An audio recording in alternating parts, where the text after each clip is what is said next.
Hello, I think I'm live. There I go, for sure now. Good morning, everybody. Day one, I'm going to tag you all at everyone.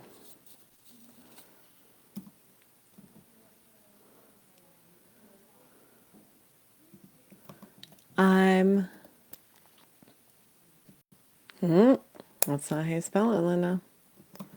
I'm live. Nope, that didn't work. Autocorrect. Autocorrect. Okay, we'll start again. Everyone,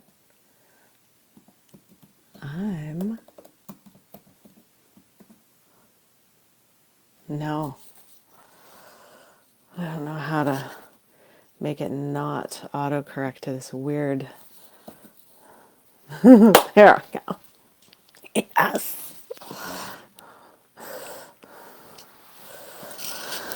Who else can I tell I'm here? I'm going to tell some of my friends so that I have some people to chat with. Because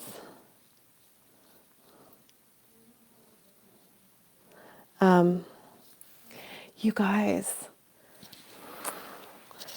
feel a little bit like hey, there's Cassie. I feel a little bit like a guy who is afraid of doing premature ejaculation. Like, I'm afraid I might only be here for 30 seconds and boom, I'll be done. Or I'm kind of equally a little bit like, will I talk for an hour and still have things to say? So could go either way here, folks. My aim, my target is like 15 minutes. Give you a nice little taste. So, oh, Linda, just call me Two-Stroke Tony from here on in. Okay, back on track, peoples. Okay,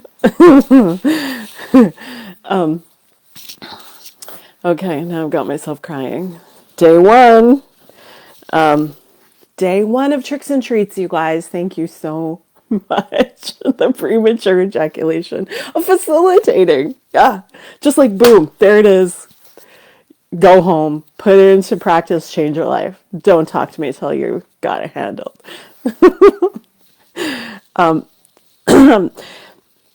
We just did a facilitators course in the end, and one of the things that Gary Douglas, the founder of Access Consciousness, did suggest was that we should always see the direct choice. So that would be the direct choice there. Okay, I'm off the rails here. Here we go. Day one, Tricks and Treats. Thank you guys so much for coming to play. Those of you who are with me now, who are watching me in the future.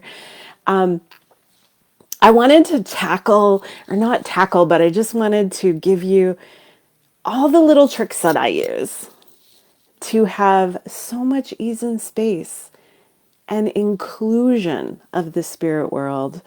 I think some people, their main trick is to just like shut the door, stuff it all in the closet under the basement stairs.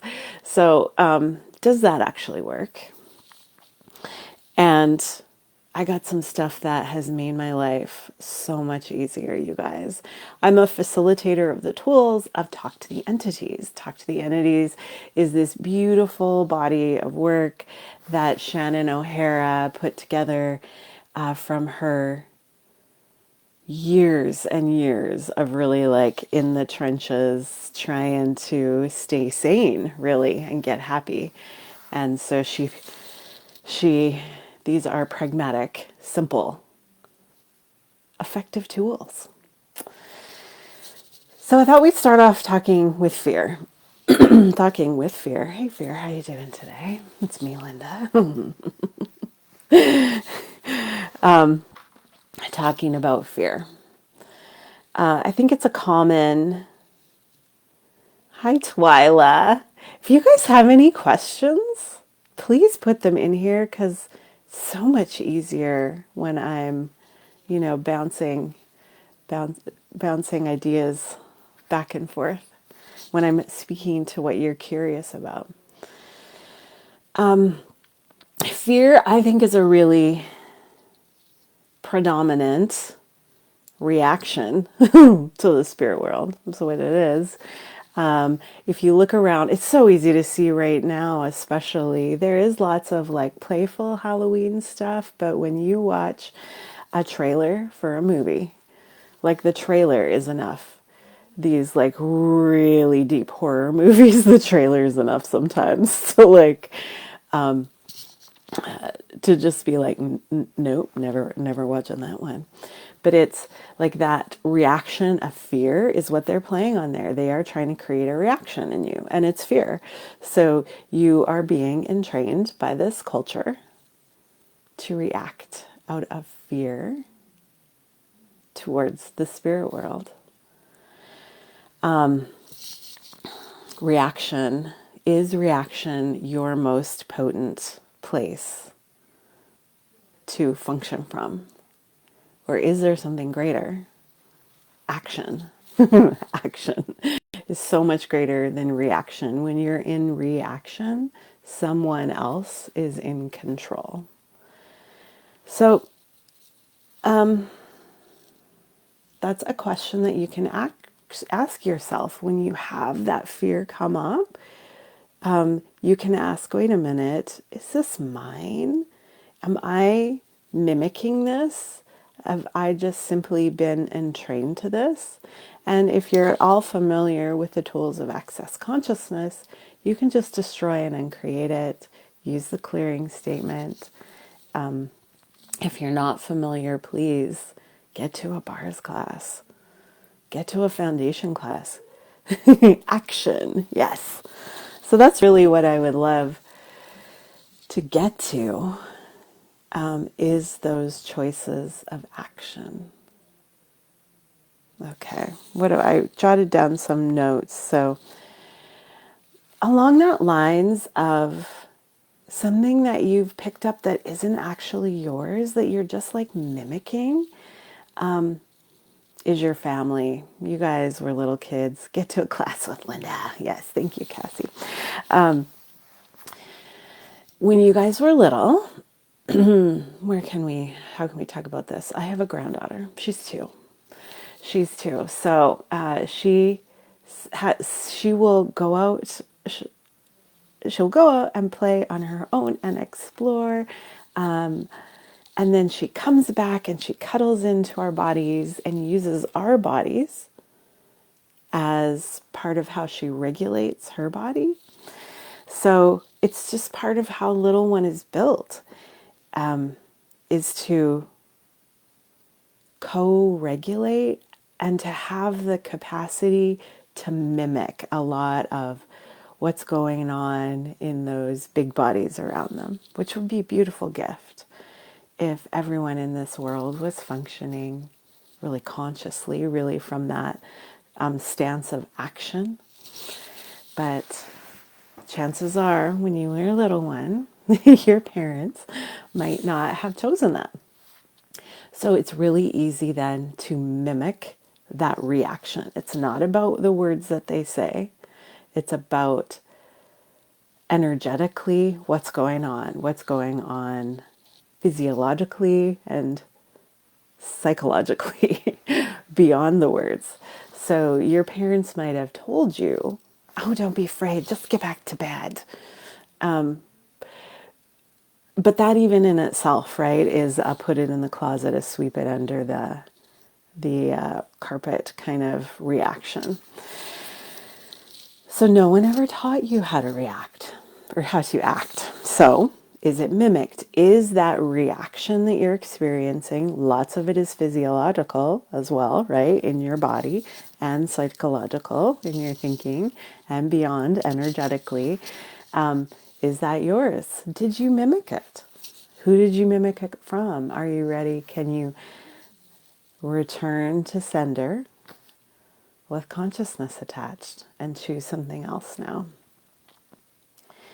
If you have little ones in your life who are acting, are having these reactions out of fear to the spirit world, remember remember, it's not what you say. It's the energy from you that you're functioning from. So you want to start to give them the gift of empowering them. What do you know? What are you aware of? And not to undermine their awareness by telling them that's not real. And the other thing I have on my list is, okay, I want you to picture me as a little kid. I was so cute. I had the chubbiest cheeks, you guys. It was ridiculous how chubby and cute my cheeks were. um, and we grew up showing horses. Horses were part of our life. So just picture me standing at the fair, little thing with my pony, before I go into my first class ever to show my pony. And I'm like wiggling and my heart's beating and I can't wait to get in there. And what would my parents tell me? Calm down. Don't be scared. It's going to be okay. You're going to be all right. So they have just given me the information that, oh, this thing that I'm feeling, this like elevated heart rate, this wiggling, this, oh, jitters, that's fear, they have told me. So I have equated all of that with fear without asking a question. So, are you afraid of the spirit world, or are you actually excited to engage the spirit world? What is true? Light is true. What is true is light. It makes you smile. So, if it makes you smile and feel lighter to think that it's excitement, to realize that it's excitement, that means it's true. So we have so much in our life, excitement, enthusiasm, just that lust for living, as Cassie Summers might call it, that we have misidentified as fear because someone told us when we were little it was fear. So it can just be really, when you acknowledge what's true, that's when that stance of action can be woken up in you, because then you're not functioning from a lie. A lie, it's really hard to fix a lie because it's a lie. You can't fix it. So if you're here to fix your fear, maybe you're just excited and can't wait to engage with this whole other world that you know is real and true and can contribute to you. That's kind of the last point that I have on my list is, why is this even important? Why can't we just ignore it? And for me, I think the answer is going to be different for everybody. But for me, this world of the whole realm of the spirit world in all its diversity. It's really hard to fix a lie. Yeah. Thanks, Cassie. The whole realm of the spirit world has always been whispering in my ear. It's always been exciting for me. It's always drawn me and lit me up. And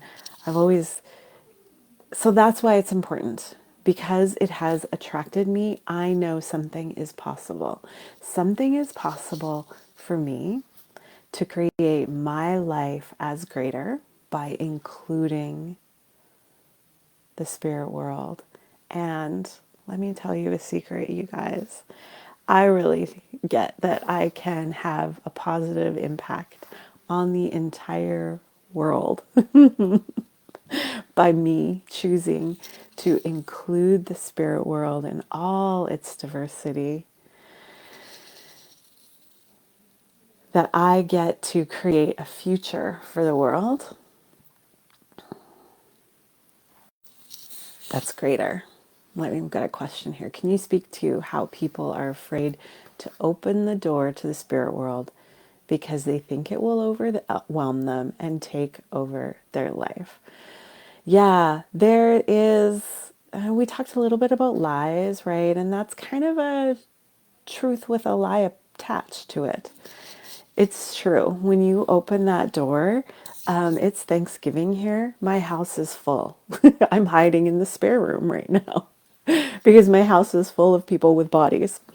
So when you first step into engaging the spirit world, it can be a little bit like that, like Thanksgiving, right? You got people coming in who have been wanting to talk to you for a while, who haven't seen you, who have been trying to get your attention and haven't been able to. And that can be a little bit overwhelming for just such a short little time. But the tools of talk to the entities, put that element of action, that stance of action into your life so that as you start to engage that spirit world, you might catch your breath for a moment, but right after that, you got your feet under you. You are the dominant entity of your own life.